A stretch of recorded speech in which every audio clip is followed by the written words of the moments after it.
চলো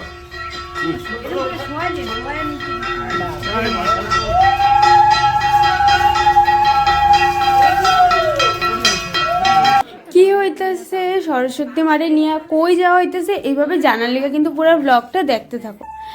জয় গুরু, তোমরা সবাই কেমন আছো? আশা করছি সবাই খুব খুব খুবই ভালো আছো। আর বললাম তোমার সামনে আর একটা নতুন ফ্রেশ ব্লগ নিয়ে। সরস্বতী মার মূর্তিটা পুরো 1 বছর বাড়িতে আসলো, যেহেতু আবার সরস্বতী পূজা আইসা পড়তেছে, নতুন মূর্তি তো আনা হইবই, তো তার জন্য সরস্বতী মারে নিয়ে যাওয়া হইতেছে।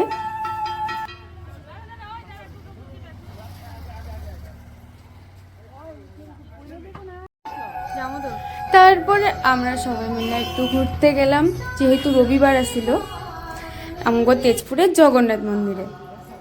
তো তোমরাও দর্শন করো, তোমরাও দেখাইলাম। ঘোরা শেষ, এখন যাইতেছি গা বাড়িতে।